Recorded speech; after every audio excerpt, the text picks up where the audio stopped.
You make me feel like a spinning top. Oh, you make me feel like a spinning top. Spinning top, spinning top. Baby, you make me feel like a spinning top. Yeah, baby, you make me spin. And there he is, the great Plastic EP, and me, Chachie. Hello, everybody. We're live. Are we live, Plastic? We're live. We're ready to go. And I got my Beetle mug ready to go. And let me tell you, we got some very special guests coming up today, haven't we, Chachie? We do. And first, let's allow each other to introduce the other. Plastic EP was on my radio show today, Breakfast with the Beatles, New England's Breakfast with the Beatles. He is originating out of Melbourne, Australia. What day is it over there? Is it tomorrow over there today? It's actually Monday morning, coming to 9 o'clock, and also we're in lockdown here. We've got curfew happening. We're not allowed to leave our house from 8 p.m. to 5 a.m. We can't travel more than 5 kilometres out of our house. So this show is fantastic because I'm here at home. That's right. Well, Brett, the Beetle man, people can't forget. Well, Plastic EP is originating out of Melbourne, Australia. Oh, someone just showed up. That's it. That's your guest. Introduce him. That's one of our two guests for today, and who else might be surprising us? I've known this gentleman for 10 plus years, and there's the other one. Let's start with David. I've known David for a long time. David could probably confirm how many years. David is the Beatles professor over at Suffolk University in Boston. He teaches freshmen about the Beatles. He's been doing it for many, many years. We'll ask him exactly how many. That's right. He's to your left there, Charles. He's a great man, and I've known him for a long time. He teaches the Beatles class at Suffolk University in Boston, Massachusetts. Let's welcome Mr. Plastic EP to David Gallant. Hello, David. How are you? I'm great, Chachie. I can't tell you how much of an honor this is to be with Mr. EP and yourself and Charles. My goodness. I mean, you guys have certainly blazed the trail for me and bringing students along in the next generation. So this is really an honor. I've been teaching that class at Suffolk since 2005, Chachie, and before that, he used to live within a English literature survey class. He used to live as a part of post-war British youth culture. So, and I got to tell you that one of the most fascinating parts of the class is to talk about when other scholars and academics and researchers talked about Beatlemania, and when they broke it down specifically, they always pointed to the phenomenon and the study of how the Beatles impacted Australia. So at some point, I would love for Plastic to sort of tell me why that was and everything like that. I'll hold that question off until then, but truly, this is an honor. Class is going to be very different this year, Chachie. I will be teaching it in a classroom, but some of my students may be taking it from other parts of the world. So I'll probably have maybe 10 students in Boston, a few more in Boise, and some in Beijing. So I'll be there in a mask, behind a face mask, a shield, and a plexiglass in front of me as well. And the students will all be in masks. And if they have to change it, then I'll be doing the rest of the semester online like I did here in the spring. So it doesn't matter what form or what mode, mono or stereo, the students will get their Beatles. Well, that's great, David. We'll dig a little bit deeper into what you do with your students at the Beatles class. I've spoken at it several times a year, usually. Now, Plastic, would you like to introduce our other guest who I've known for many years as well? I've got the famous, the most live wire guy out there on the net. He's actually come from a film set, believe it or not. He was doing a film today, dressed up in makeup, just to make this special show. How are you today, Charles? I am wonderful. Glad to be here, guys. I love Charles Rosenay. I've known Charles for a long time. And if I might start here, I have my Good Day Sunshines from years ago. Wow. I still have them. Charles and I go back many years. In fact, Plastic, I found a letter that Charles wrote to me back in 1991, giving me giveaways for my radio show on I think it was on WZLX, maybe WBCN at the time. It was a long time ago, 1991. Oh, Here's no. the letter. It's dated Halloween, 1991. Dear Chachie, thank you for calling earlier this month with the new, thank you. Hold on. I'll see it start over. Thanks for calling earlier this month. The new Good Day Sunshine is out. I'm closing 25 copies for you to give away rather than just a few subscriptions. And he goes on to say he closes a press release, and then he's asking me to do. I don't know. I can't remember any of this, Charles. But you asked me to do a giveaway. Put that back up, Plastic. I'm sorry. A Harrison Clapton in Tokyo package, a $9,000 value for only $47.98 per pair. Go for it. Let me hear from you. Cheers, Charles. Charles, what was that all about? Do you remember that? I sure do. 91, George Harrison toured with Clapton's band in Japan. Yes. And we actually did, through LiverpoolTours.com, we would do offshoots besides our annual Beatles tour to Liverpool and London. If McCartney played here or there, if one of his offshoots would play at Radio City Music Hall or the Carnegie Hall, any of those events, we would do groups and do tours for that. But probably the most, challenging undertaking we ever did was to bring a group to Japan and see all 3 of George's shows, to visit the Japanese Beatles museums, to visit the Budokan. And we did that in a week. And who would have thought that it would have been, probably the last opportunity to see George. And most of us got to meet him at the airport, take pictures, get autographs, have him sign our ticket stubs. It was pretty special. The people who didn't go on the trip, all I ever heard was, Charles, I wish I went on that trip with you. And the people who went on the trip, we still stay in touch. And I'm proud of it. They're forever grateful because we got to share an unbelievable experience in Japan. So with George Harrison at the airport, was that all set up previous? It was. Sure it was. Really? Yeah, I planned that. No, it was miraculous. We were leaving the same time he was flying to England, and the same time Clapton was flying to LA. And you guys, you won't believe the serendipitousness here, but there were 3 gals who came on the trip because they were Clapton fans. Yeah, they loved seeing Harrison, but the idea of seeing Harrison with Clapton in Japan on this historic event. So they came, and wouldn't you know, they were on the same flight as Clapton. So they got to hang out with him and get autographs and all that. So that was one of those things you could never know. We could never plan that. That was just kismet. It was just miraculous. And it was something that no one will ever forget. It was part of it. Now, if I might also add, Plastic, one more thing. For Charles and David and myself, it's 7:06 p.m. on Sunday night, and it's the next day. It's 9 a.m. with Plastic EP, and I think you 2 guys know that Mr. EP does interviews at any hour of the day, 4 in the morning. I can't do anything at 9 in the morning. That's why he covers his eyes. He's always bloodshot and not sleeping. And he's in lockdown. You're giving away my secrets there, Charles. You look like $1 million Australian bucks, buddy. Charles, how many times have you been on his show already, Charles? You've been on a lot. Too many, yeah. Too many. Never too many. The great thing about this show is it's all these people that you meet. Like today, we meet the Professor David Gallant.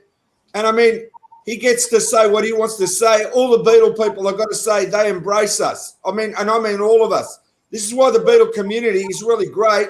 I mean, I've heard so many rumors about the Beach Boys, the Facebook pages. You know what I mean? Those clubs. I heard that they have major fights over, they've got different factions. I don't know if you know that, but with the Beatles, we don't seem to have that problem. Have you heard that rumor, Charles? No. Is it because there's a Brian Wilson camp and a Mike Love camp? Is that why? No, there's a lot of factions and a lot of camps. It's not one camp.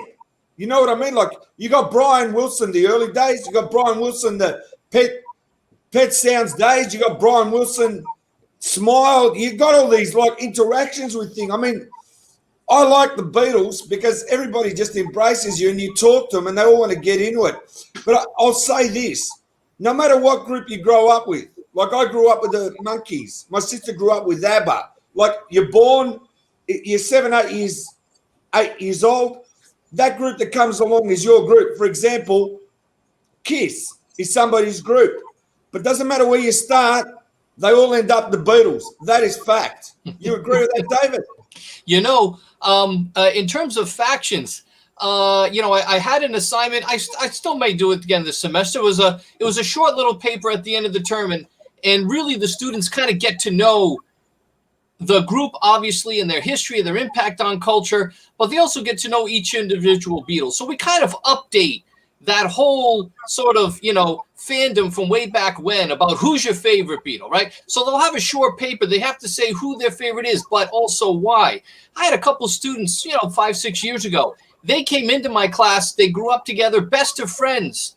They ended up the end of the semester sitting on opposite sides of the classroom because one was firmly a Ringo fan and the other was a George fan, and they weren't talking by the end of the term. I think it was all good-natured, but even sometimes within the Beatles, there can be those camps that split off, or, you know what, I really only dig them after Sgt. Pepper, or I really only dig them up to Sgt. Pepper in some ways, right? So, but I think within that, it's not quite as vicious as the Brian Wilson camp and then everybody else regarding the Beach Boys or something like that. I think it's a little bit more informed. I think that if Beatle people are having arguments with each other, I don't know, they're just smarter about it. I mean, is that giving us too much credit? But I think that's the case. You really have to know your stuff to argue with other Beatles people about this and to take something seriously. But at the end of the day, you have your pints, right, Plastic, and you're all set. I just got to say something. I don't want to cut everybody off their butts. The Paul is dead mystery? I solved that this week. That mystery from 1966 has been solved by Plastic EP. I'll tell you why. I was lucky enough to have Leslie Cavendish, hairdresser to the Beatles, who knows every inch of Paul's head, his eyes, his nose, his scalp, knows how the hair falls in place. And I asked him the direct question. I said, you've been doing Paul's hair forever. Is there a fake person in that chair? Have you got a fake nose? Has he got fake eyes? Has he got fake ears? Has there anything changed about Paul in the time that you've been cutting his hair? And his answer was no. So I've killed that rumor dead in the water this week, because if anybody wants to take me on the net, please do. Invite me to your show and tell me Paul is dead so I can tell you, ask the hairdresser. Because if the hairdresser doesn't know, nobody knows. Well done, Plastic. That was a fantastic interview, Plastic. That was a great interview, And I had found out that he studied in the house of Vidal Sassoon and everything. It was really part of what made Swingin' 60s swing in London, right? Swing in London swing. That was a great interview. I got to give you props for that. Exactly. But I got to tell you, I interviewed Susie Quattro. Now, I love Susie, okay? But coming from Australia, sometimes when you ask a question, it comes out a different way. So I was asking her different questions, and I asked Susie, and I said, Susie, how's your English garden or something? Like, do you go to your English garden? And she turned around and said, I'm American. I'm not English. And I was talking about the garden. Does she live in the UK or she live in the States? She lives in the UK in a castle. She's the greatest lady, I'll tell you. And I told her, this is the best part of the interview that I liked. I said, that image of you in the leather pants, leather outfit, I go, that doesn't go. No matter what you do, I go on the internet, I see that picture, and it's like, wow. Like the first time I was in high school, and I'm sitting there, and a group of guys comes in with her album, the first album in 73, and she's on the cover like that, and we're going, wow, she's it. And I told her, I got this image of you now running around in your house with the letters and a bass running from room to room. And she goes, I don't do that. At home, I've got my lifestyle, and I've got my performing style. But then she goes, you're half right. I just came out of that room and I was with the bass performing, but it's too hot. I don't wear the leathers. I love that.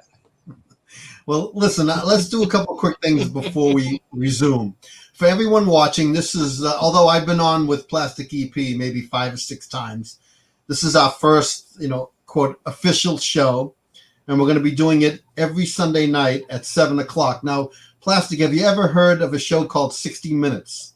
Television. Yes, I have. We got 60 Minutes down here in Australia. And now, Charles and David, you should know that we're so comfortable with what we're doing that we are putting it against one of the most watched television shows in the country. Sunday nights at 7 o'clock. We're going right up against 60 Minutes. We have no fear. No fear. No fear. I'm ready. That intro to the show, our eyes are buzzing around. That's already taken over the nation. And then the other thing is, go ahead, Charles. Melbourne morning show, though. I don't think that's a competition there, though, right? Yeah, exactly. There's no competition. Everyone's just sleeping in lockdown. They need entertainment. That's why they got Chachie, yourself, and they got the professor. But also, may I say, I don't know if you saw my interview during the week, but I also know another professor that's the monkey expert here in Australia. He had the 50th anniversary Monkey Mania here at Melbourne University. And he's my good friend. And I call him the monkeys professor. His name's Denham Durham. That's it. I'm like, I meet so many people. I don't know if it's Arthur or Martha now or what time it is, but don't worry. He's the greatest. He went to the concert with me. But Mike, and get this. He went to the concert to see Mike and Mickey, and I got my poster signed after 38 years by Mike, and he bought tickets, and his wife and himself were sitting next to my wife and my son. What's the odds of that after we're doing the show in the morning? Unbelievable. Well, and the other thing is that I'm a DJ I've been on the radio for almost 40 years. And of course, I love to talk. All DJs love to talk. Plastic EP has done 2,000 interviews in the last 20 days. And so he loves to talk too. So as we feel each other out here, not figuratively, not literally, but figuratively, we feel each other out. And we're trying to pave a way for each of us to get our questions in and get the guests to speak. So this is a new experience here. And so hopefully we won't talk over each other. But I have a bunch of things. I have my Good Day Sunshines here, which is awesome. And I found this photo. Look at this photo of a young Charles Rosenet. Isn't that Soupy Sales? Who else is in that picture? Soupy Sales is the main person, but if you look to the complete other side, you see May Pang and Sid Bernstein. And that was in the Catskill Mountains of upstate New York, where we used to do Beatle weekends once a year. And missing from that picture was the actor comedian Dick Shawn, who was also there that weekend, and all the bands that played. That was pretty special. Soupy Sales was a great guy. Well, that's a great picture, because now, when did you start Good Day Sunshine, Charles? Because I used to get it, and I loved it. And I especially loved the Boston Garden copy. That was a great addition.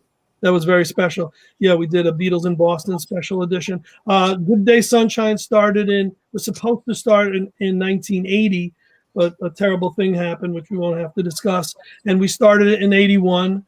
And that was a couple years after I had been already doing Beatle conventions. I started the Beatle conventions 77, 78, and those exploded for me. We did them in Miami, we did them in Seattle, upstate New York. We did them in all like the secondary markets.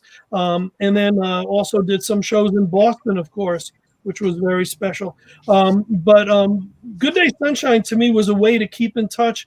I was writing a few hundred fan letters and had, friends, pen pals, and it was just impossible to keep in touch with everyone once the conventions started. And I started doing then in 83, I started doing the Beatle tours to Liverpool.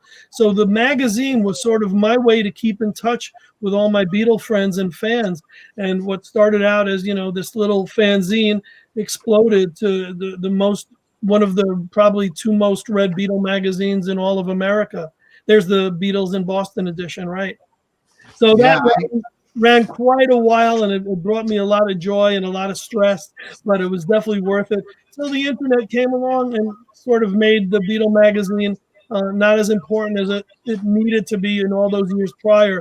But I just recently looked back at some of the issues and the articles in there and the interviews and the people who contributed, the Mark Lewisons and Bill Harries and all the really great people of the world. I'm very proud of Good Day Sunshine for many years. Thank you. Now also, Charles, I'd like to say while I've got you there, please tell us about Imagine 80, the event that you got on the anniversary of John Lennon's birthday where he would turn 80. Please tell everybody now the latest details on that event. So it's coming up still October 9th of this year. We're about 2 months away from what would have been John's 80th birthday. And every 5 years we celebrate with a concert, with an amazing John Lennon tribute show. That might have been what John would have been doing live had he been alive, perhaps. A kick-ass band behind him. And because we're only limited to X amount of people attending the event, we're going to announce tonight that we're going to stream it.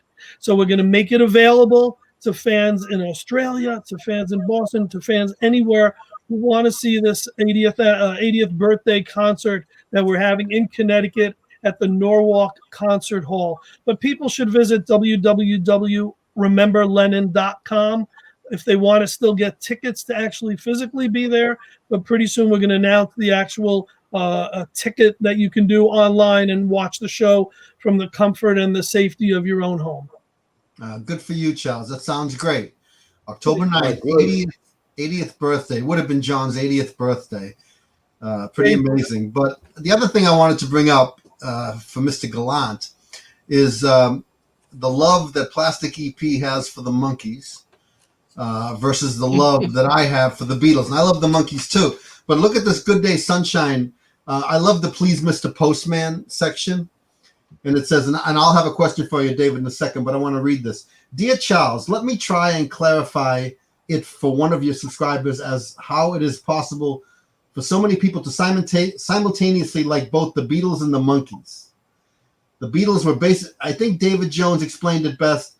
The Beatles were musicians who dabbled in the film industry while the Monkees were actors portraying a band. So you had that Monkees Beatles thing. So David, your students, they're freshmen, so they may or may not know about the Beatles, but do they know about the Monkees and how the Monkees works into the Beatles story? That all comes down to, and it's tricky because I do a lot of kind of inventory with the students at the beginning of the semester. Why are they interested in this? How did they access this music growing up? And a lot of it does come from their parents, okay? And so their parents may or grandparents at this point, got the Monkees first pressing, basically.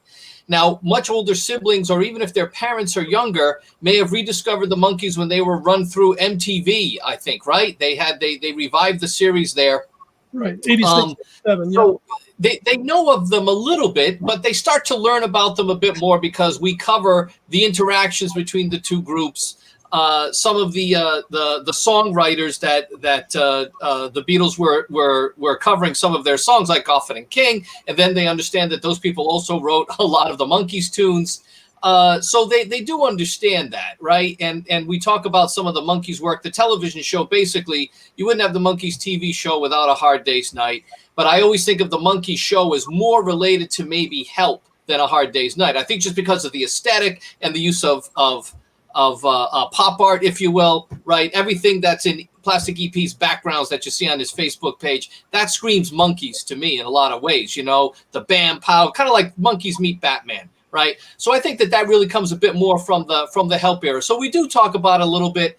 Their knowledge of the Monkees isn't as deep as the Beatles coming in, but some of them will certainly know of the Monkees. And of course, we cover the fact that Mickey Dolenz is there in India, right? And we see the home movie of A Day in the Life, and Mike Nesmith is there as part of the crowd. So we do, cover that, right? We don't have to go that deep to dredge up, Davy Jones on the Brady Bunch, because they don't really know the Brady Bunch, even though it's funny when I talk about what my students know or don't know. They can't know everything, but they are living at a moment in time where with the push of a button, they can have access to everything, right? And a moment's notice. I used to only know about upcoming Beatle books and things like that and new tours because I had a subscription to Good Day Sunshine. That's where I first found that out, okay? And now, of course, it's everywhere, as Charles is saying, and it was great to be at some of those early conventions, and I think it was in '82, the Cyclorama Hall in the South End in Boston. There was a great convention. Later on, when I was in Rhode Island for graduate school, went to the big one, Tri-State. It was in Stamford, I believe. And, those are fantastic events that really bring people together. And, of course, the Beatle people there will have access to Monkey memorabilia whenever you're going through a marketplace or anyone affiliated with that time. So, I think there's room enough in the post-'60s bubble to have rabid Beatles fans and rabid Monkees fans. Rabid Monkees, that doesn't sound too good, right? It's something, I have to get the late Steve Irwin on the case. Rabid Monkees, my goodness, right? So, I think that there's room for that, but students probably have less knowledge of the Monkees unless they really have persistent parents and older siblings to sort of show them the way a little bit, So I wish I had time in class to cover the outgrowth of the Monkees from the Beatles, but you know, we kind of do that. We had done that a little bit a few years later because I used to compare the Monkees. Don't get mad at me, Plastic, but I used to compare the Monkees to the Spice Girls, right? In terms of a a prefab four, like the Ruddles, right? And the call is put out to create a band, and it's not that big a leap to go from Monkees to Spice Girls to One Direction, right? They're all sort of exactly. They're, they're all made by they're made by a mad scientist in a basement, right? Whether it was exactly whoever it was. May I say this? John Lennon compared him to the Marx Brothers. All right, so you're not far off. But I also want to say that the Monkees were actually fans of the Beatles. That's what a lot of people don't understand. They understood what they were doing because they weren't trying to copy the Beatles because there's no comparison to sound or what they did. They were doing a TV show. They were total entertainers. What they did was a harder gig than the Beatles. What's fortunate for the Monkees is the Beatles had stopped touring. In 66, the Beatles stopped touring.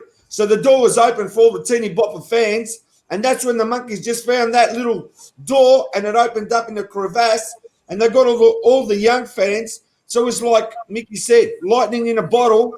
They got everybody because they were it. While the Beatles were growing mustaches and going weird on everybody, right, with songs that no one understood, here's the Monkees with Last Train to Clarksville and just scooped up all the young fans. That's the truth. Chachie and I have a dear friend, and you may have read her book. Her name is Candy Lennon. She wrote a book, Beatleness. I'm sure Charles has seen her at various conventions. And her claim is very similar to that, Plastic, that from late 66 going into 67 when the Beatles went on hiatus, and when they came back, they kind of frightened the young kids, right? And the Monkees were easily embraceable. Boom, they took off. Yeah, that's exactly right. You were frightened? I've got to say this. I remember as a young person, right, the Monkees had come out. I'm in elementary school. And Am The Walrus comes out, and I thought it was the weirdest thing that I've ever heard. Now, before Chachie comes in, Chachie, while you were talking before, you missed what Charles has got. He's got a copy of Good Day Sunshine with the Monkees and Ringo Starr on the cover. We want to show you that. Oh yes, the commercial, the pizza commercial. It was my only way to get the Monkees on a copy of the cover of the magazine. Well, listen, I also want to say to everyone watching, we got a bunch of comments, and we will certainly take any questions for anyone on our panel. But Plastic, let me just say, we have Danny Snyder watching. Hello, Dan. Rick is watching. A person you had on your show already, Paul Ferrante. He said they saw the Beach Boys in Central Park in 77. They were dysfunctional at that time, that they entered the stage from all different sides, but the music was fine. He also says, I always felt the Monkees filled the void for the Mop Tops faction, as Plastic just pointed out, of Beatle fans who didn't get Revolver. And then Sean Weiss is watching and saying hello. And Sean Weiss says, Charles, your hair grew back so fast. So if you have any questions for our panel, you want to make a comment, James Mack MMC says, greetings from Morelos, Mexico, and greetings to Charles and Chachie from the Breets. Do you know him? Great Beatle band. They're great guys. Oh, good. Well, they're watching from Mexico. So we have Australia, Boston, Connecticut, and Mexico. So I also want to say one thing, if I may, because I want it known from show one. The fantastic and amazing Sean Weiss, he's the man that got Plastic EP and Chachie together, and for that we thank you, Sean, and we want that known on the record from this minute on, wherever we go, whether that's Mars or whatever. You're the man that got us together, and we take our hat off to you. Hi, and Sean. I mean that sincerely. You agree, Chachie? Thank you. Yes, I agree. Now, guys, have you got any questions of us? Either Charles or David, what would you like to know? Do you want to know what's happening in Australia? Do you want to know where we're at? Or do you want to know where this show's going? Or anything in your mind you want to discuss? You guys can ask us anything, but we have questions for you. Anything. Okay. But I did want to ask, I wanted to ask Professor and even Charles, because we grew up in America and we were brought up on the American albums. And the professor knows that I'm a big advocate for the American albums. I've been playing album sides all summer on my show. and I play the American albums rather than the UK albums. Those are the albums I were brought up on. I don't even remember when I realized there was a different album collection in the UK. So how do you guys feel about, and even Plastic, how do you feel knowing that the Beatles were huge in Australia? How do you guys feel about the American catalog? Because for me, it's nostalgia versus the UK catalog. Well, Chachie, I think I've talked to you about this. I'm dealing with an audience and my students, at least when I first started teaching the class, before the mass availability of a lot of streaming services, and they were living on the remnants of CDs. And of course, for the major market, the CDs were coming off a Parlophone, so they were the UK versions. And so this is what sort of the students knew. And then through the reading and through the discussion, my background is English and literature. So there's always the sort of quest for the original text, right? And what was the author really meaning, whether it was Shakespeare or James Joyce or the Beatles. And so we do talk about, the artist's control of how their work is presented to the public. And that becomes a source of discussion. Chachie, you've talked for years about Dave Dexter Jr. and Capitol Records. And, when George Martin realized that, sequencing and the way the album would be packaged and the way the songs would flow from one to another, there's really something that's going on there. The Hard Day's Night actual album that we never saw here in the States, except for the United Artists soundtrack and the way it was split up on Something New and stuff like that, really is kind of a set artistic piece, especially side 2, which had nothing to do with the film music. There's that growing maturity. So we do talk about the importance of the UK, but I tell you, Chachie, this morning when you were playing Beatles 65, I knew what the next songs were going to be because that was my album growing up, right? So I know that sequence, but it's a matter of sort of, academic and historical approach to also involve with what's going on in the UK. And then the point with the students basically is, look, when Sgt. Pepper comes along, it doesn't matter, because from that point on, we're pretty much looking at consistent product. There were sort of special collections, as you know, came out on one side of the pond and not on the other, came out in Japan, came out down under, but nowhere else. So, a lot of that is, but I guess I've grown to sort of appreciate the UK catalog as a matter of what I'm teaching in class. So, but I'm not going to hold one superior over the other. I've got all the albums as they were, as they were put out there. But I tell you, it was interesting first to actually get on vinyl when it came out on vinyl, Please Please Me, here, because that was something to have on vinyl that I would never have had access to before, because we know it existed on VJ and all that other business, right? So, this was, that's why I do that approach. But I also respect people who want that, the purity of their nostalgia, right? So, that's fine as well. That's great. So I want to get Charles's opinion, but I think Capitol, even though Dave Dexter Jr., he was kind of evil in a way. He certainly didn't like the Beatles. He didn't like rock music. But I think he did a good job with Rubber Soul. I think he did a good job with Meet the Beatles, Beatles 65, even the Beatles' second album. So my heart is with the American catalog. Charles, where do you stand on this? Well, 50 or so years later, I'm still going by the order of the Chipmunks versions. So I always think, do you want to know a secret is going to, no, seriously, American all the way. I grew up on the American albums. It was always, as literal as this is, foreign to me to play the foreign albums because of the track orders and because I was so used to the U.S. pressings. But we're different. I mean, the rest of the world was right. We weren't. But I still love those versions of it. And it's how you're brought up and how you're raised. My kids, before they could talk, were listening to a mix that I did that started with Yellow Submarine and went into Bungalow Bill and went into All Together Now and Obla Di Obla. So in their minds, that was the order of Beatles songs because those were the most kid-friendly songs that I wanted them to hear and love. And once I got them indoctrinated on that, well, of course, then it was, every other Beatles song and then the Monkees and then the Four Seasons, and I went in order that way.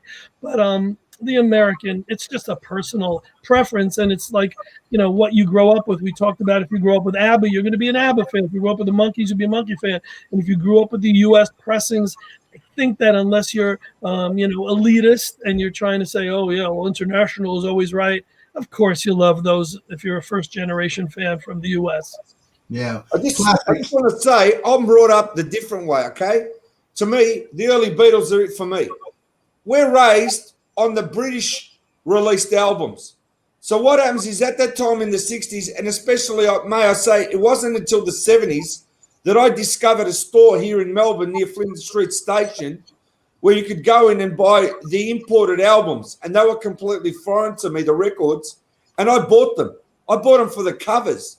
But we're raised on the UK versions of the songs. And to me, I got to say the most important album to me, it's not Sgt. Pepper. It's actually Please Please Me, because that's the big introduction that broke the door down for the Beatles. So I don't want to harp on that, but we're raised on the UK releases. Now, Chachie, you know we've got a lot of people that have come on now and got comments, and you're going to like this comment too now, Charles. Someone's asking, it's Paul's asking, Charles, is that your daughter doing those great interviews I've seen lately? Yes, thank you. She's taking after Plastic, and she's trying to interview a lot of celebrities. She did a great one with John Lennon's sister Julia. She did a wonderful one with Mary Wilson from the Supremes, and next week she's doing one with Bela Lugosi's son and granddaughter. So that's pretty special. She's in theater, so she's doing interviews for the theater that she's working for while they can't yet open, and her face-to-face interviews are with celebrities who have some kind of theatrical tie-in. So, Paul, thank you for asking, and I'm very proud of her. Someday I'll be working for her. I can't wait. She's great. She's good enough to go to network TV in the future. Now, we've got some more questions, so we need these answered because we want to interact with our fans. Chachie, they want to know when you're coming to Australia, brother. That's a great question. That's David St. John, a friend of mine. I will go to Australia when we're done with all this mess. I'm afraid to leave my house, quite frankly. So okay, I've also got here for David, Paul Ferrante saying, David, great to see a Beatles professor. As a 42-year secondary school English teacher, my Beatles multi-unit was always the highlight of the year. Kids would leave my room singing I Am The Walrus.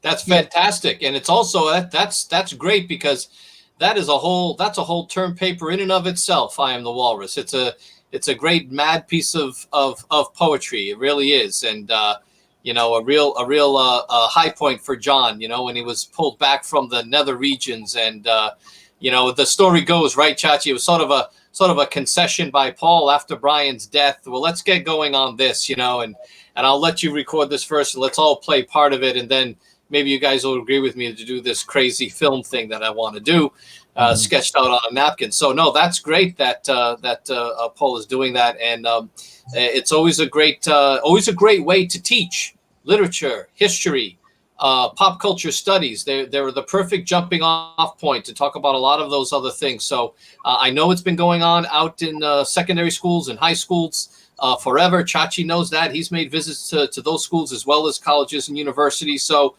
it's a great in for students and their parents who are already second generation fans at this point are often happy to hear that. They're not frightened by it, and they realize that their kids really get into it and get interested. And anything that's going to keep them going like that, to take that and then go off and you can tackle I Am the Walrus, you can handle Hamlet. So it's great. David, I just need to say there, to run on from what you're saying, and Charles, you may know this, or Chachie, you may know this, but apparently it got back to John Lennon that his English teacher was analysing his lyrics in class. So he thought, okay, I'll fix him. I'll do I'm the Walrus. Have you heard that story? I'll make it so confusing for him that he won't know what. Yeah, that's I think it's funny because it's part of it's like a footnote in one of my favorite Beatle books. Chachie always is tired of hearing me talk about Ian McDonald's Revolution in the Head, but a student had written to John saying that at Quarry Bank they were studying Beatles lyrics, and at Quarry Bank they were studying Beatles lyrics, and Lennon thought that was hilarious because they couldn't wait to get rid of him at Quarry Bank, right? He was the bane of their existence. So he thought that was interesting, and then he said, "Okay, here's something that'll keep him going for 100 years." Yeah, that's sort of the inspiration for that. Now, there's one more question, and I'll let Chachie take the floor. And this is why the albums of the Beatles made in Japan are more expensive than the albums made in America or the UK. You may answer that. So they're more expensive in America because they're coming from Japan. In Japan, they're not more expensive. But in the days before, before everything was accessible, it was a big deal to get a Japanese import because it was supposed to be a higher quality pressing. And I remember having to go out after I got all the US and all the UK versions and the monos and the stereos to have a complete set of the Japanese pressings, because those were supposed to be the elite of the vinyl. They were supposed to be the best possible pressings. Mm-hmm. Chachie, the floor is yours. Thank you. I did want to talk to David about this because what's interesting is when it comes to Beetle Collectibles, what are your students most interested in? And I know this from speaking at your class. They get blown away by my butcher covers that I bring. They love the butcher cover and they love the story. Is that not true, David? No, they are fascinated by that because I do such a build-up for that. Sometimes I talk about it quite a bit before you bring in a butcher cover, and then they understand, because I use the term, it's the holy grail of not just Beetle collectibles, but most, pop culture memorabilia. I mean, pristine copies or whatever is considered pristine are featured on everything from episodes of Antiques Roadshow to, what's in Ned Flanders' Beatles basement on The Simpsons, right? So it has that type of cross appeal. But they also loved they also loved the wallpaper, Chachie, as you know. Yes. And I actually I had a student who emailed me, Chachie, and he just bought something not inexpensive off of eBay, and it's a Sgt. Pepper, which is signed by Paul and Ringo. And I'm begging him to make sure he gets it authenticated, but he did drop a chunk of change. Now, he would never have thought of doing that if he hadn't taken the class.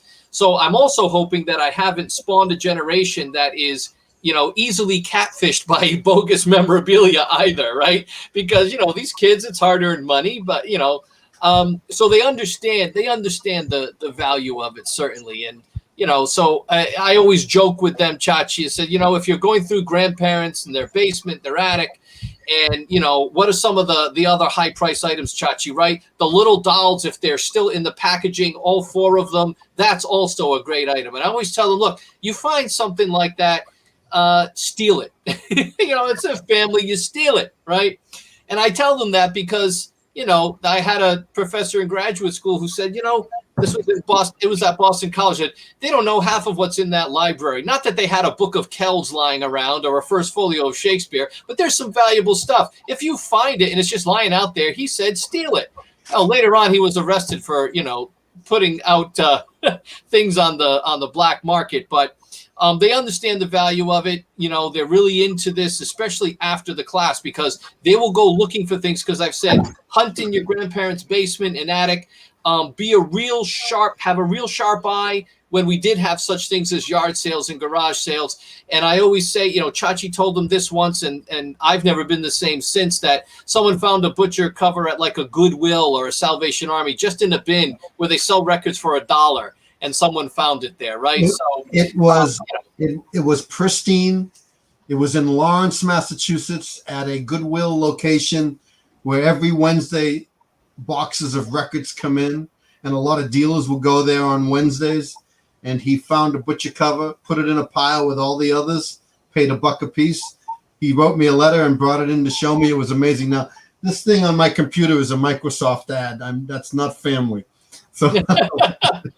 Well, it teaches, Chachie and Plastic and Charles, as you know, it teaches them how to be real smart when it comes to the memorabilia market and the value of things, whether it's antiques. And if they understand this about the Beatles, then they're going to know about how things are evaluated, whether it's Monkees memorabilia, Partridge Family, or something from their youth that Disney put out in limited editions, or anything from Star Wars. So it does educate them on not only that, but the economics of that whole marketplace. right? And so it teaches them about, the economy. What happens with Beatles memorabilia? Does it ever really go down in value? Some things do. Some things never do, right? They only increase in value.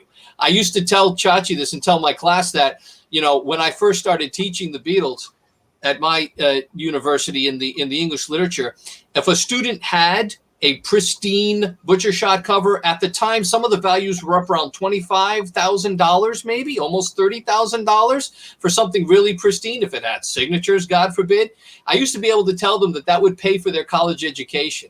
Nowadays, it might knock off one semester without housing. So I say, what does that say about the memorabilia market? What does it say about the price of higher education? And then you got a whole other lesson plan going in, right? Charles, if you put someone through college, you know what I'm talking about. So true. We talk about butcher covers. I sold my first butcher cover to help pay the cost to produce my first Beatles convention. And you guys want to know how much that sold for? Yes. $200. Wow. Yeah. But it helped. It helped. I have no regrets. We got a bunch since then. But yeah, that was the first one I sold, and it's probably around the $20,000 value now. You know what, Chachie? I don't know if Plastic can comment on this too.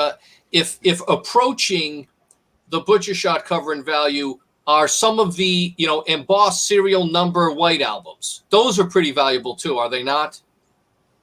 Yeah, depending on the number, yes, totally. Yeah. In fact, I have one sitting right here. I'll pull it out. Let's see. I knew he did. That's why we're going to get the visual. So there's the number right there. It's not a very high number, but 234. What number is it, Chachie? Can you read the number out for those who can't see? It's 8675309, I think. No, A2346726. So is there a valuation scale? Whereas the lower the number after a certain range, then the value goes up, I would assume. Right? Just the lowest 10 or 20. Yeah. The idea of the numbers was they wanted to track where the albums were going. That was the initial idea. And at the end, they gave up on the number scheme. But obviously, the Beatles got the early numbers, whoever was at Apple. Chachie, was it? Is Ringo, was he selling his? Because his was number one, was it not? Yeah, I believe it was a mono version. Ringo was big money and he was going to part with his. Yeah. That's when Ringo auctioned off all the stuff in his storage units, right, Charles? He sold it. What was really amazing is one of the lots was issues of Good Day Sunshine, because we used to send all the Beatles, copies of the Yoko would get it, George would get it, Paul would get it, and one of his lots in that big auction was issues of Good Day Sunshine. Isn't that great? Wow. Kudos to you. That's fantastic. Sean Weiss has said yes, he did sell it. Yep, Sean Weiss said that. So I believe that was a mono copy too. Yes, because they got the first few copies sent to them from Capitol Records. But should we show some collectibles, Plastic? Yeah, I just want to say something before we show that. You guys are going to love this, okay? What happens is Chachie and I have got this segment where we call Show Me Your Beatles Stuff. Now, while he shows his Beatles stuff, I've got to go and grab one item, so I'll go to screen and come back. So you take it from here, Chachie. So maybe Charles has an item. I don't know if David has an item, but here's an item that it's a little item, but the students, where'd you go? Oh, the students love this book, right, Professor Gallant? They love this book. Love Letters to the Beatles. Yeah, Love Letters to the Beatles. There's nothing more sort of genuine and honest and epistolary history, as we would say. Those are fantastic. They're just so sort of genuine and open, where these kids are writing, pouring their heart out and emotions that they have no name for yet, but they're just sort of spewing it out there. So no, that's a great one. That is really great. And you wouldn't know it just by looking at it. You've really got to go through it and read them. So that is a great item, and also very hard to find, out of print for many years, right? Yes, it has been out of print. And but I wanted, while we're waiting on Plastic to get back, I've always admired Charles because he really, I would suspect that he took a lot of risks back in the day to be who he is today, these trips to Liverpool, they don't come easy. Pardon me, Come phrase. easy. And it costs money, and there's risk involved in everything. And Charles started with Good Day Sunshine, and now he's probably one of the most connected Americans in Liverpool to take tours over. And unfortunately, with COVID, that business isn't really happening right now. But I've heard through many people, if you're going to go to Liverpool, you got to go with Charles and his group because he's connected to get you into places. That's very nice of you to say. Yeah, we've been doing aside from this summer, every year since '83, we've been going over in August for Beatle Week. And if any of the guys did tours to Manchester or to Liverpool or to London, we would do side tours with that as well. But yeah, it was heartbreaking not being able to do a tour. A lot of people signed up, but we just rolled it over. So all the people who were supposed to go this year, God willing, things will be back to normal in this world, and we'll go next year. And we'll go every year as long as there's Beatle fans who still want to go to the Holy Land, who still want to, see all the pictures they've seen in books, seen in postcards, and heard about in the songs. It's really great to be able to host those trips because I live it through them each year. People say, we've been to Liverpool, 100 times. Aren't you bored? No.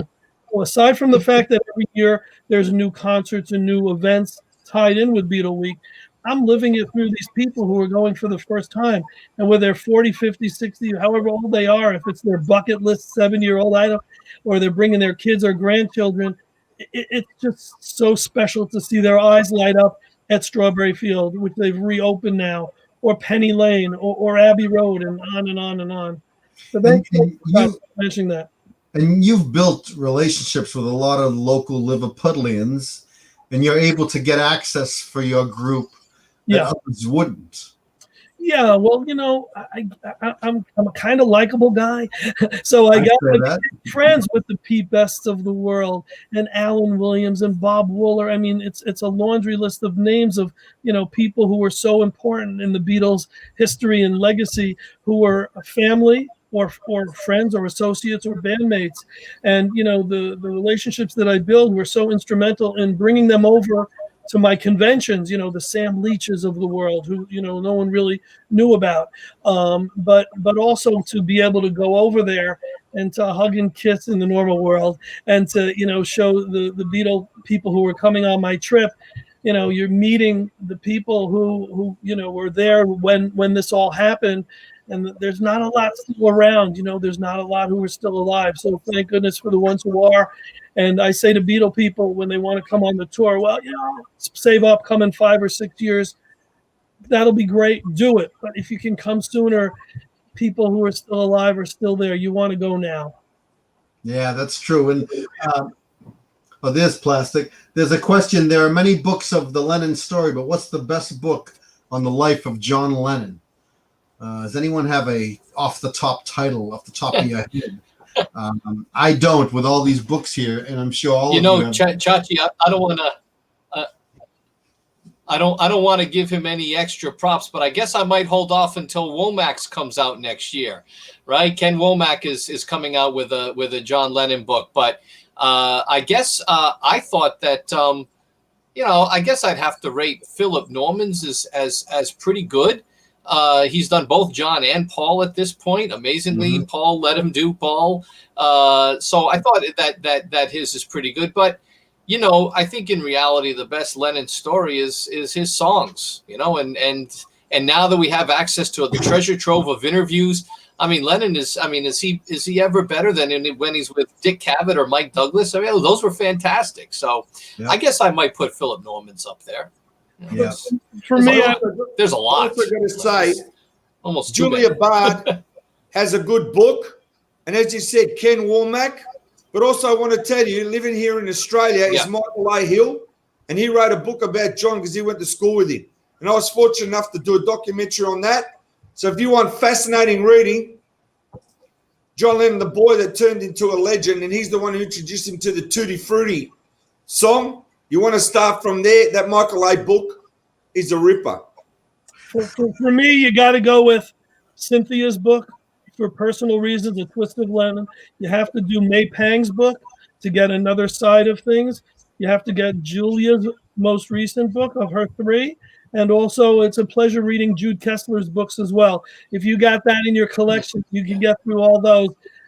You're not getting the Philip Norman, you're not getting the educational, but you're sure getting a fun read with all those. Yeah, well, good. Those are good suggestions. So, Plastic, did you grab a collectible? Yeah, I did. Now, I just want to show you quickly. I don't want to waste your time. But look, how rare is this? Not opened, right? The Beatles compact disc EP collection, never been opened, or any of the CDs actually played. I tend to buy stuff and never use it. So I just want to show you. Do you remember these? And who's got it? Who's got these? You just opened it. No, I opened it. But they've never been played or taken out of that box till today. Oh, okay. And you know what year they came out? What year did they come out, Charles? No, I don't know. I really don't know, actually. 94? Late 80s or early 90s? Well, they've never been played. It's like, don't get me wrong, the Wings Over America. I just never played that record and pulled out the poster that's mint. I've got to frame that because it's never been, the posters come out of the record. I tend to buy things and never play them. And also, I just want to show these other quick items, right? Because people love that stuff. And also, I want to say, Sean Weiss said, I would show my Beatles collection, but I need to get out of the basement. Now, believe me, he's got a massive collection because I was fortunate enough to see it. Look at these CDs. Never played. Never played. Watch. Right? Never played. Now, wait. There's good music. You can play that. Wait, but here's Chachie's favorite. The Hello Hawaii.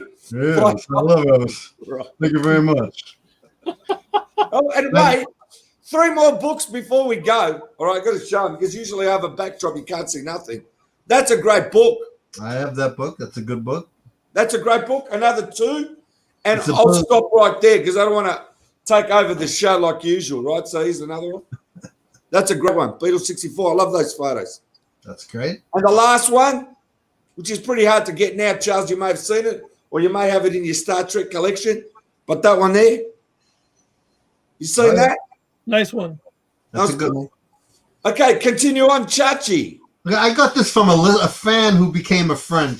One of the great things about my show is I become friends with a lot of listeners, as you guys do. I know Charles, becomes friends with his customers, and certainly David becomes friends with his students. But a friend of mine in Florida who listens all the time sends this to me. It says it's an original wrap. It's sealed, so I can't open it up. But let me see if I can do this. It's one of these Beetle pins. He says it's original. So that's one thing. But I got a bunch of things here. Certainly because of the presidential election, I always have my Beatles for president. Bring it up. Where's the one Ringo for president? Right there.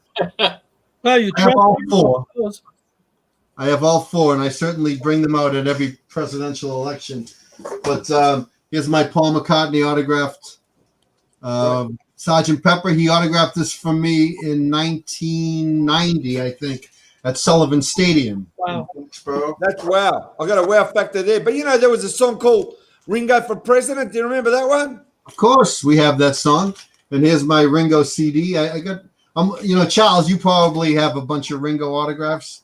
I actually have only one Ringo autograph, but a ton of Paul's. Yeah. And you got him to sign it before the mandate. Correct. No more autographs. And one of my I love my George Harrison autographed album. Show me that one, Chachie. I've got to see that. Show me the George one on hold. Bring it right up to the screen.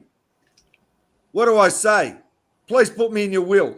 I think I signed that one actually. Well, One George of the was Beetle conventions. George was I only interviewed him once, but he was really great. Wow. And then after the interview, the record label guy arranged, because George enjoyed the interview, he offered to sign some records. Wow. And we sent him some albums and he signed those. I have a bunch of them in my collection here. But what else do we have? You know what's great, Charles and David? and certainly Plastic can talk about the Beatles in Australia, but this month is a big anniversary month for Beatle fans. This is the anniversary of Shea Stadium, 65, 66. There's the anniversary of the Beatles at Suffolk Downs, August 18th. So August was a big month for us geographically for Beatle fans because they played in the Northeast. So if you have any comments on Suffolk Downs, and certainly I'll throw it out to all three. And they were huge in Australia. They had the biggest crowds in Australia, Plastic. Yeah, Adelaide, 300,000 people went out to see them.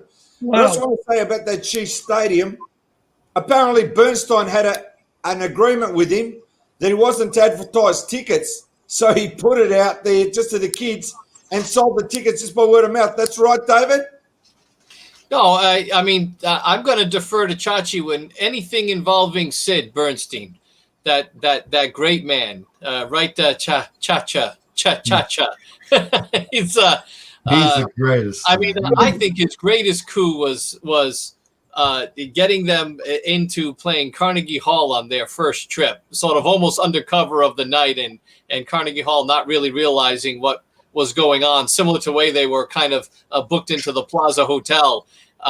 So I think that's also a great move by Sid. Again, existing at a time when he found out about them because he would get the newspapers weekly mailed over because he had been stationed in England during World War II, and then would catch up to them that way and keep in touch with what was going on in England. So I always think that's not so much a greater coup than Shea Stadium is so iconic, but you never hear much about the Beatles playing that Carnegie Hall concert. I don't think there's anything bootlegged out there from Carnegie Hall. I mean, the great Carnegie Hall concert I know of is Lenny Bruce, but, who's on Sgt. Pepper, so I have my students write about a Sgt. Pepper figure sometime and do a little bit of research on them. So I think that's Sid Bernstein's great coup. But I want to know that, Plastic talks about he buys lots of album CDs that he never opens. Have you ever bought a bow tie that you've never opened the package with? No, but you know what? I was just saying, how we're all wearing masks nowadays? Yeah. We should have designer undies as well because we can't leave our house. So it's becoming a bit of a joke. Hey, I want to interrupt for 1 second. Eric Taros is commenting, and I forgot to invite him. And I sent him an email link to join the conversation. So, Plastic, if you can look for that. Eric, check your email. I sent you a link. Now, Eric Taros is a Beatles film archivist, and he has an amazing mind and memory in terms of Suffolk Downs, even Australia. He's a Beatles film archivist. So, there's Charles with the great Sid Bernstein. So, Eric, check your email and join us if you don't mind, Plastic. Is that all right? I can try. I'll have to go out and see what I can do. I'll try. Has he sent me an email? I've sent him the email already. I sent him. So he should be able to come on if he clicks the link. Yeah, so Eric, check your email. I just sent you a click link. the link and I'll let you. No problem there, Chachie. Chachie, I do have that question for Plastic about his opinion as to why Australia embraced the Beatles at the volume and the intensity that they did. Did they feel a kinship with guys from Liverpool since they were sort of kind of on the outskirts of the United Kingdom and the Empire? Did they embrace them because of that? Some say Americans embraced them because they felt like the Beatles were almost American, kind of underdogs and everything. Yeah, I'm going to answer that question. I got Eric now, and we'll welcome Eric, and I'll answer that. Nice. Welcome, Eric. Where is he? We can't see you, Eric. If he gets his picture going, it'll be great. But in the meantime, to answer your question there, David, you got to understand, we're in the wilderness out here in the 60s when the Beatles hit. So all this publicity came from actually Britain about the Beatles, and we were like, the kids got on it straight away with the records, and there was this big anticipation. It was like the new culture, the new world is coming for the teenagers because there was nothing like it. And that's why it actually changed our culture, our entertainment, everything in Australia changed the day, changed when the Beatles came here in 1964. And when they went to Adelaide, 300,000 people saw them. And when they came here to Melbourne and they had Jimmy Nicol with them, they did that balcony out here in corner Alonzo Street and Russell Street, they came out the first time you saw 5 Beatles with Jimmy Nicol. And the big story that no one knows, because I actually saw it, and I was only 6 years old and it was broadcast live on the TV. They were worried that the glass outside the Southern Cross Hotel was going to shatter and kill people because there wasn't such a thing as safety glass, right? So that was what the story was. Okay, what happened to Eric? We lost I'm him. just waiting to Eric to get connected, and I'll put him back on. Eric, you may have to go out and come back in. Come back, Eric, and put your Come camera. back, Eric. Go out and come back in, and you'll get it. It's gone. And that's what it is, David. Here in Australia, you've got to understand, we're behind the 8 ball. It was like the same with the monkeys. We're 6 months behind whatever was happening in the US and the UK, pre-internet. So I'll tell you a story. When Peter Talk left the monkeys, we didn't know anything about it. I didn't know Peter Talk left the monkeys till after the 70s. Like, here he is. He's Eric. Yeah, trying to come in here. I still don't see myself for whatever reason. I don't know why it says my camera's on, but can you guys see me, or is it just a blank screen I'm seeing? No, it's a blank screen, Eric. You may have to change the camera or... You're real. Let me try toggling the camera off and then on. Yeah, sure. Well, we can at least hear you, so that's good. We can talk to you. We can hear you. Yeah, it's actually, I'm less of a visual these days, Plastic EP, let me tell you. So, It's all right. We're glad to have you on, with a face or without. It's all right. Well, let me just say, Plastic, I know that Charles and David know this gentleman. I've known Eric for a very, very long time, and we work on Beatle projects together. We're working on a Beatles film together. He is a Beatles film archivist, and he's very knowledgeable in all things Beatles, especially live tours. He's an expert on the Suffolk Downs show, and he can speak on any level in terms of the Beatles, and we love Eric. Oh, So, thank you. Eric, Very kind, Chachie. Thank you for the introduction. I think if I have an area of expertise, Plastic EP, in the Beatles world, it has to do with the people's home movies and unreleased film, unreleased television. That's really where I kind of excel. To a lesser degree, photographs, but it's mostly about the home movies. As a matter of fact, there's a couple of really great guys. There's a guy doing a book about the Beatles, a really comprehensive history of the Beatles in Australia right now. He's working with a friend of mine named Andy Neal. Might be a familiar name for you, especially if your guys are Who fans. He's a fantastic Who author.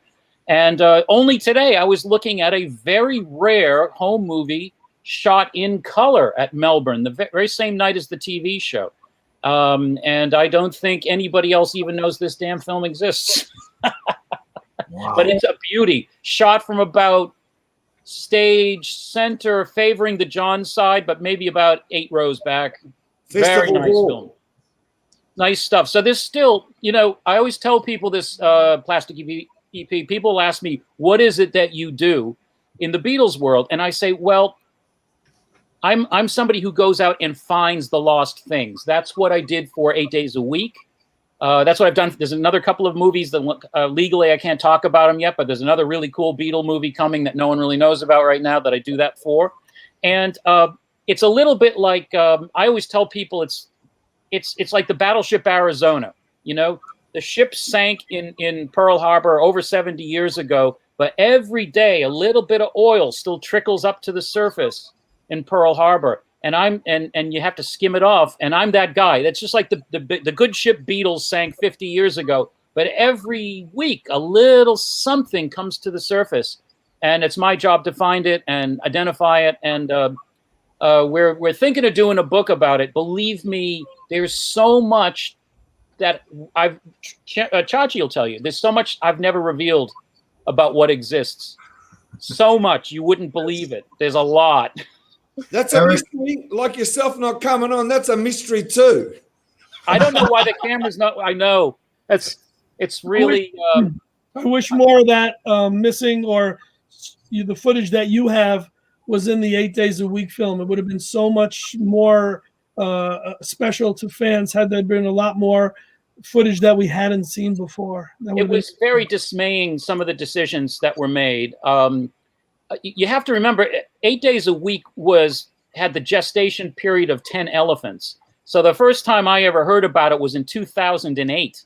Mm-hmm. And Neil Aspinall was actually the original guy that was behind it, thinking he wanted some friends of mine who worked at National Geographic. Neil was a big National Geographic station fan, and he wanted a fan-sourced, fan's eye view film. So it really is Neil was the visionary.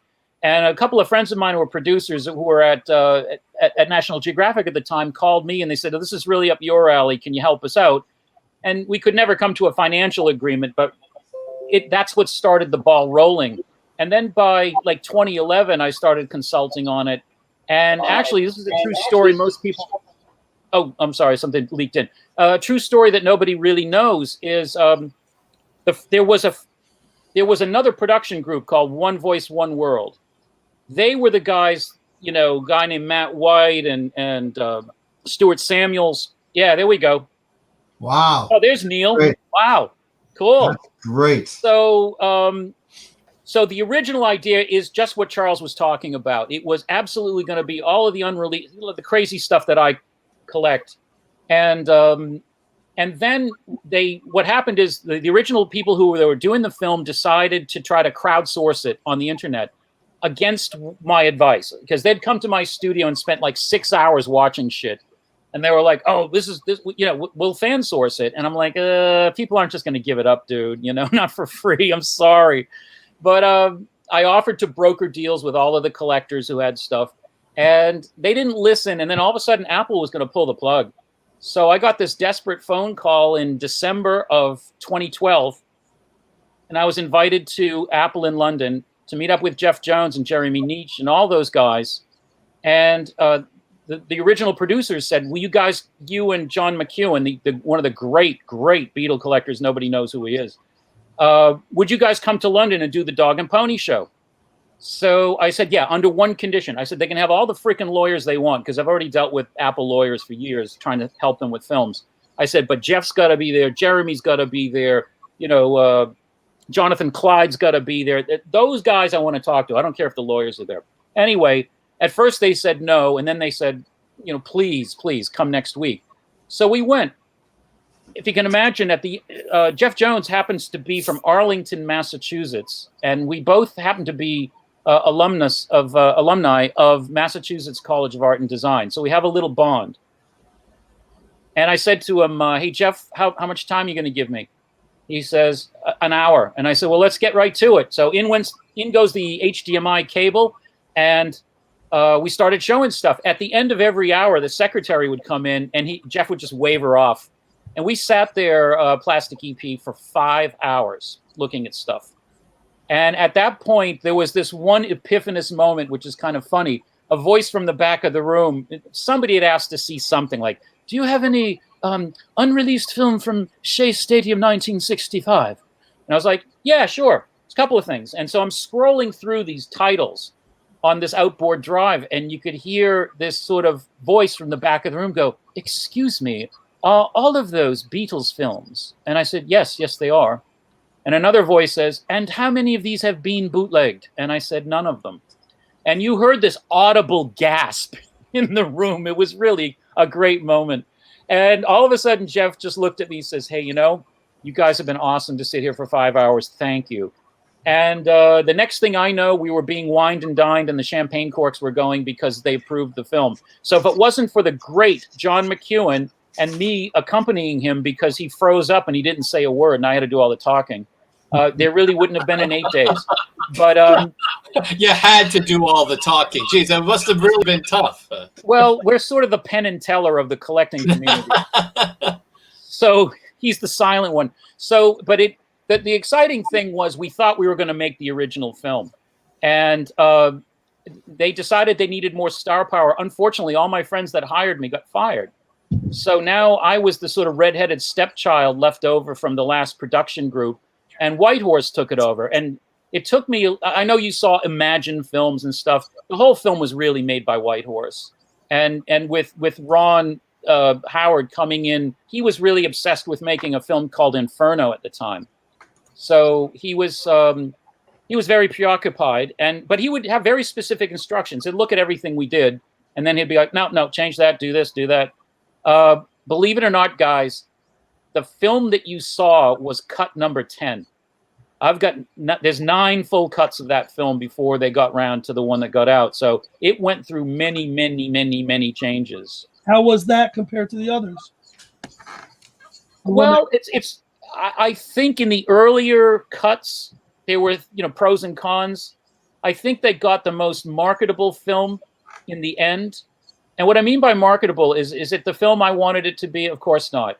But what really uplifted my spirits was being in a crowd, go into the theaters and seeing it, and watch like groups of 5 people who hadn't seen each other since college or high school, reliving something. And the power of that, there was a couple of other good moments in it that really were, I learned a couple of things. Most of it was like a familiar bedtime story, but what it's done is to allow me to get into a position to do other films. And so I think there's something happening in the next couple of years that will really surprise you all. I can tell you this little secret as far as unreleased films go. At this point, there's probably 8 or 9 color films from Candlestick Park. I pretty much, because one of my jobs on 8 Days was to take silent film and dub it. They had no idea what the hell it was, and they give it to this nutcase who reads lips.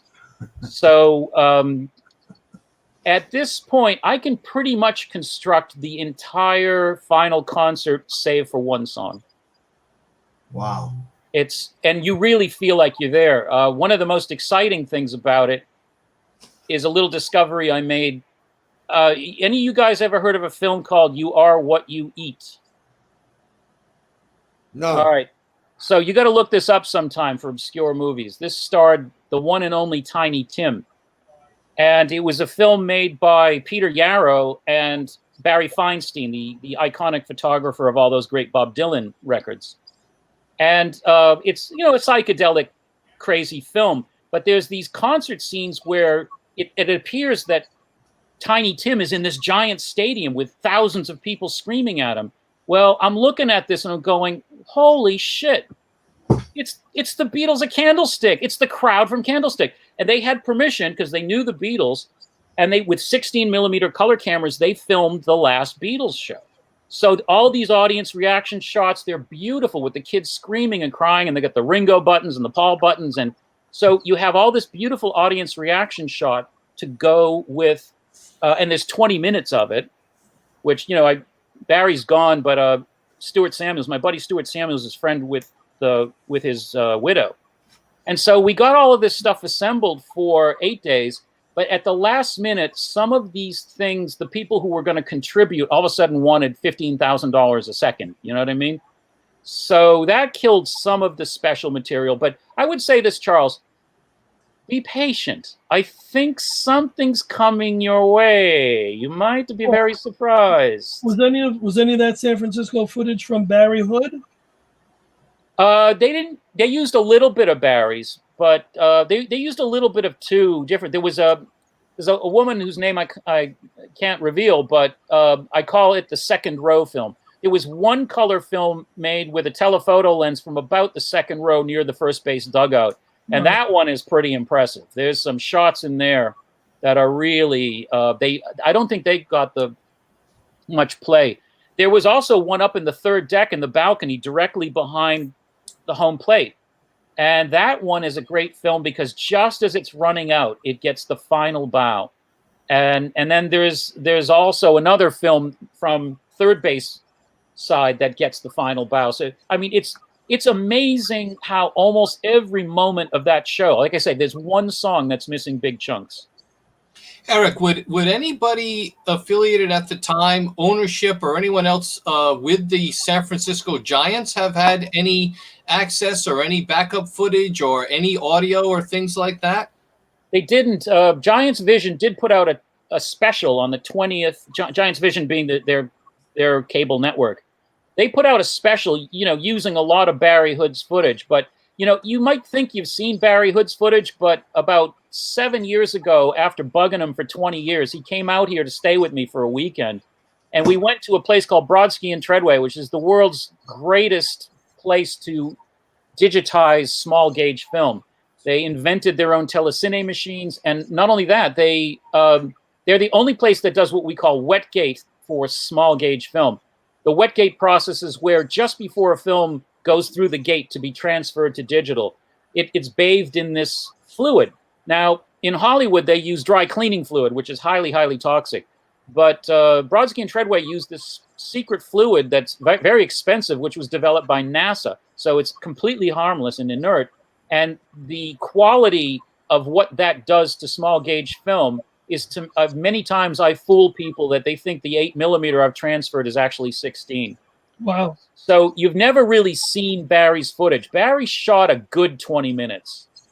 And we've done things like blow up parts of it. And some of the things he captured, like the stage being built in the afternoon, or, you know, he got all the behind the scenes stuff. When you mix him with all of the other 7 or 8 films, it is powerful beyond words. You are there. And that's one of the pieces I'm fighting like hell to see if I want to make sure everyone who's interested sees that, because 2 very interesting audience tapes exist from that gig. So you've got the original one from Tony Barrow, which I have a much better copy of than what circulates. And then there's another guy that was out on the third base side, and he kind of captured a few things that Tony's tape didn't. So it's amazing. It's sort of like the divine hand was there, like this must be preserved, you know. And Eric, yeah, may I ask you something? Do I ever shut up? No.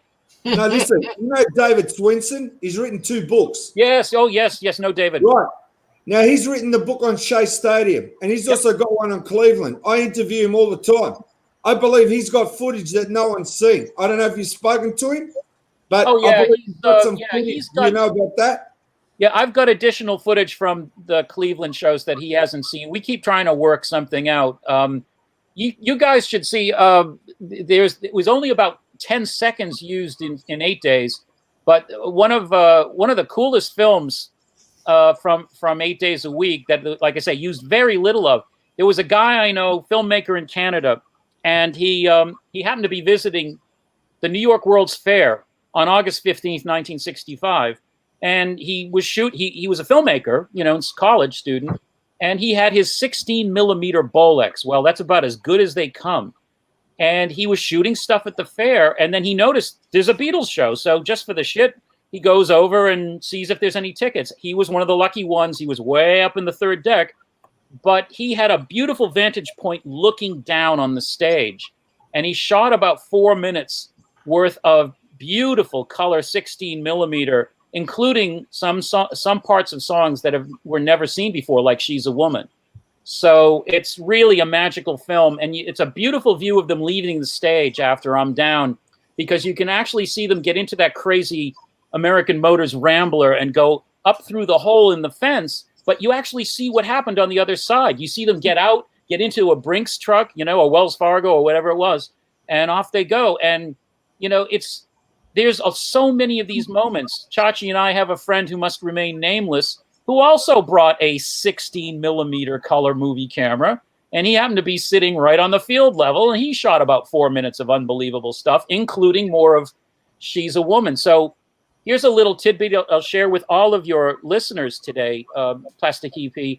Chachie and I were sitting around, and we've actually reconstructed She's a Woman from Shea Stadium using these other film sources, plus in the actual Shea Stadium movie, some of the cutaway shots were actually from She's a Woman. They used them in other songs, but it's, you know, there's parts of Ringo playing drums in She's a Woman. They used it in other songs.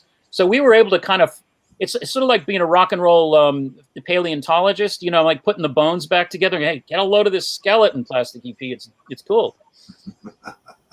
Unbelievable. What you've told us today is unbelievable. Eric has done the impossible, not in collecting films, but keeping DJs quiet, television hosts, and a teacher. He's shut us all up because we're so fascinated with what he had to say. Yeah. Eric truly is amazing, and he's a dear friend. And Eric, I've got one more question, all right? I can't help but I want to ask this. Is as many as you like. As many as you like. Okay. Is there any film that exists when the Monkees met the Beatles that no one knows about? Good question. It depends on what time period you're talking about. I'm talking about when they met up and they were recording A Day in the Life, or when they went Oh, for there's their a little, tour in yeah, there's a little, 1967. there's some footage of Mike Nesmith and Mickey at that session. You know, a little bit of the home movie footage. I can't remember if it's in the outtakes from the home movies or if it made the final cut, because sometimes I can't remember. The only other time I can think of Monkees and Beatles together is later when John's in his Lost Weekend. And I know Mickey had him out to, you know, Mickey lived in Laurel Canyon, part of that legendary Laurel Canyon scene. And I know that John went out to Mickey's house and they did a recording session out there. Whether it was just, you know, a drunken jam session or they really got round to doing something worthwhile, I don't know that. I've certainly asked Andrew Sandoval about that, and I think somehow I didn't get the full answer about it. Maybe he didn't know at the time. He does archival work for Mickey. But there is a little bit of that, you know, Mickey was kind of part of the Hollywood Vampires. So those are the two that spring to mind. Of course, the other thing, of the great coincidence is, you know, Davey was on the first Ed Sullivan show with the Beatles. So I'll keep looking for your Plastic EP. Please, can you keep looking? And as soon as you find it, we want it on this show as an exclusive, because you've blown my mind. Not only have you blown my mind, you've probably blown the world. And I've got to ask you about the Get Back movie. What's happening there? Is that coming to fruition? It is, as far as I know. I unfortunately did not get a chance to work on that, but some of the techniques that are being employed in it are something I do work with, which is increasing frame rates of film, and, you know, the same techniques that Peter Jackson used in They Shall Not Grow Old, which is to make film that looked really, really bad, up version, we call it, right? To make it look super modern and super smooth. I'm 90% sure that happened with Get Back, because remember, Get Back started as a TV show, so it was shot on 16. Everything, because 16 millimeter in those days was a 4:3 perspective, and that would have been more suitable for television, also budget wise. And it wasn't until later on that they decided to make it into a theater release, at which point conventional wisdom was to do it what we call an optical blow up. Now those could look pretty good back in the day, but nothing like taking the 16 mil and scanning it at 4K and blowing it up. It's going, the one person I know who saw it said it was so sharp that he could see fillings in John Lennon's mouth. So I think it's going to be a gigantic upgrade, you know, and I think it's going to be a hell of a film. It's watching our heroes do something in beautiful quality. I think the emphasis, from what I understand, is a little more on when things were working well as opposed to when things weren't. At least that's what I'm told. I haven't seen anything, but I've got a few samples of things that they did even, you know, 15 years ago, you know, retransferring some of the stuff, and it just blew everything away. Blew everything I'd seen away, you know, before. So it's not going to be this scratchy, washed out thing that we've all come to know and love. It's going to be something pretty dynamic. Can't wait. I can't wait either. You've blown my mind this morning. I don't know if I'm coming or going. I'm sure I don't know if I'm coming or going either. We have something in common. But I will tell you this: if you want to do some Monkees things sometime, I do sit on a few rare Monkees things that nobody knows about. You know, well, a friend of mine have to have a conversation. Oh yeah, I'd love to do it. I hope that next time you come on, we can see you. There's the big mystery there. Well, you know what? This is probably better for the world. You know, I don't want to give anybody nightmares or anything. No, he's a very handsome man, and he's a good guy. We should have him on. And I know that Plastic, you have a friend in Australia, and we wanted to have him on with Eric and talk about the Australian tour. And I'm sure that's going to happen as well, the Beatle tour. He's a Beatle expert. He's a top Sydney photographer, and he's taken photos of most of the bands that have come to Australia. But I want to tell you this, Eric. It's been my pleasure and our pleasure here, everyone here, including Chachie, David, and Charles, when I speak. This is like, what can I say? It's like the hitting a sixer at the end of the show. You agree, Chachie? I actually know what a sixer is now. I was in India. Out of the hat. And I learned. The only way I can beat this is to get Mike Nesmith on as an exclusive. Right. Well, hey, listen, let's do it again, Plastic. I mean, I've seen a couple of your things. I love the energy of your show. I love Australia. I have not been to Australia, unfortunately. I always wanted to emigrate there. A friend of mine from BBC when I was a kid did, and it transformed his life. And suddenly he went from this sort of kind of quiet English kid to this like Sydney beach god. And he was like, dude, you got to come down here. We're taking over, you know? I'm not laughing, Eric. You got to come down and be my neighbor. Absolutely. Looking forward to it. Looking forward to it. Now, guys, I'm sorry I couldn't get the camera to work. And, you know, I hate to be this sort of mystery voice in the darkness. No, you know, Eric, I apologize because I was so swamped with things today. I was supposed to call you and get you in, but I'm glad you ended up here, and I apologize for not getting to you today. No, this was fun. I always think everything works out. Chachie, I always tell you, life is a ballet. It's like, you know, Eric enters at 1 hour in a pink tutu stage left, you know? So, wearing Capezios, I'm sure. Something like that.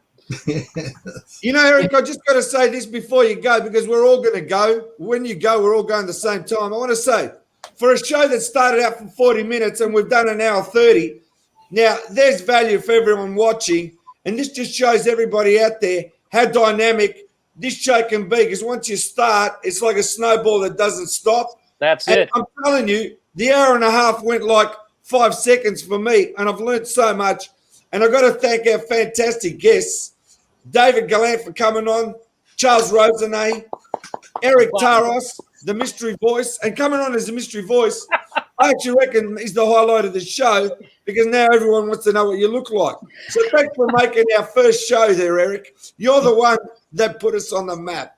That's very kind, mate. Very, very kind of you. And look forward to seeing you. Like I say, I was much better of a visual years ago. When I fell off the cliff, unfortunately, I hit every rock on the way down. Don't worry. Now, I just want to say, Chachie, I want you to take us out for the show. Mm-hmm. And thanks again to everyone out there. This is worldwide, and it's only getting bigger with the first episode. And I've got so many people, and I know a list of people that are dying to get on the show, and we've only done the first episode. So, I mean, you guys out there in the world, you've blown my mind, you've blown Chachie's mind, you've blown Charles' mind, and you've blown David's mind and Eric. Find me some of that monkey film, Eric, please. Yeah, wait to be on again, man. Just tell me anytime. I'll make time. Yeah, we need to have Eric on. I mean, he could just have him on to talk about the Australia tour and the monkeys. I mean, he has an encyclopedic mind filled with all the facts, and he's a great man. So, Eric, thank you for coming on the show. Thank you for having me. David Gallant, Beatles professor at Suffolk University in Boston, Massachusetts. Are you starting classes soon, David, or what's the deal? Yeah, well, actually, yeah, I'm teaching a different class this summer, freshman composition, and delivering it online with the help from some of our media services folks at Suffolk, one of whom went to school with Eric, who's also named Eric. Eric, you may know Eric, who works at Suffolk, if you know. Absolutely. Yes. Eric Belson. Yes, absolutely. Great guy. So, yeah, Chachie, it starts up early September. And like I said, I'll be in the classroom, but it's also going to be streamed at the same time to students who are not able or choose not to come to the class. So it's going to be a very different type of experience.